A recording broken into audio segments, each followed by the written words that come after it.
So this theory is probably going to be long. It's also going to have a lot of components that are then going to intertwine together. So of course, it's your boy Drake. We're coming back here with some more theories, more speculation. So let's go ahead and lock in. So the first thing that we need to talk about is devil fruits and how they came to be. So how I'm seeing it is that these people had to make deals with demons. So with these devils, they would have these desires to then come up to the upper world, while regular people would then have these dreams to actually have these type of powers. So these dreams and desires, they would be working in tandem with each other, even though they would be representing the same thing.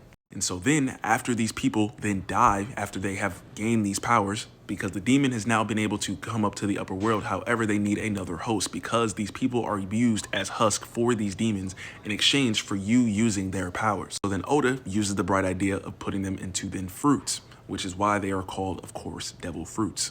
So just overall, these demons, they need something to then hide in. It's essentially a shield against the sun itself. Otherwise, they will then eviscerate. Something that I keep iterating and paralleling back to, which is those shadows from Thriller Bark. Of course, coming with these devil fruits, they had to come from somewhere, which is the forest god. The forest god is able to tame these demons, so they would be the same person to then bring out these demons, with Queen Lily being that benefactor. But now, with Lily bringing out all these different types of demons, there also comes with that being, which is called Mu. Mu, which is nothing. There has to be a distinction between Imu, which is a somebody already, and then there is Mu, which is nothing. Mind you, Mu wants to become something because they are nothingness. The person that can make that reality is Nika, the person with the abilities to turn imagination into reality. The reason why we even have Mu in the first place is because of Lily herself. And so, of course, we need to go back to those three main things that we hear at the beginning of the story: wealth, fame, power.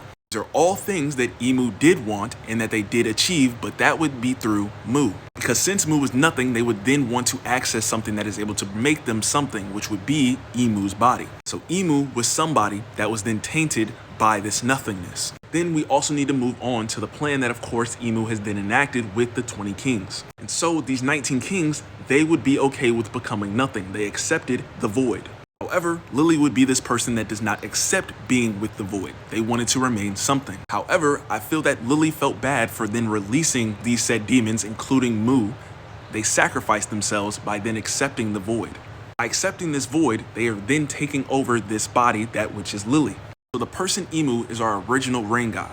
Mind you, they just took over the body of the forest god. And these are two components that are making of the earth. Whenever we hear these claims of Imu being the earth itself, yes, they technically are, because they make up these things that then create the earth. Then we also need to get into this creature that is sitting above this tree, because mind you, whenever you're looking at this tree, there are 13 branches on this tree. There are 13 people that are able to accept a depths or an abyssal covenant. And to some people's interpretation, these two creatures are fighting. However, I believe that they are working together. They are both able to harness this energy source that is being passed back and forth. Because as we are clearly seeing, these people are then dying and then are coming back with this energy source that is then being fed to this ancient serpent, which is the serpent of hellfire, or Goka, which is then being transferred over to this said dragon. So realistically, this huge dragon that's in the middle is Imu.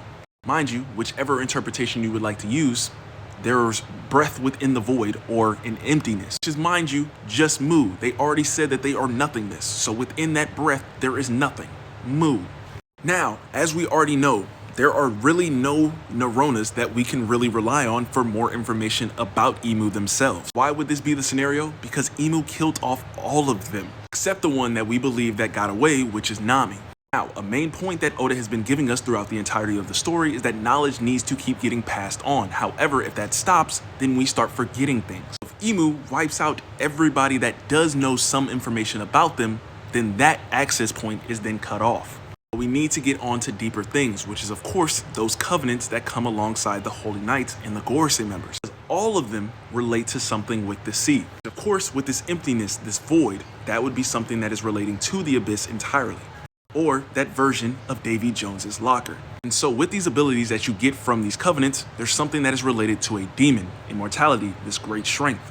However, once you get to that abyssal covenant, that is when things change for the worse. Imu is able to take over your body, literally take full control of it, which are these things that we are seeing with Gunko, what we see of Saturn.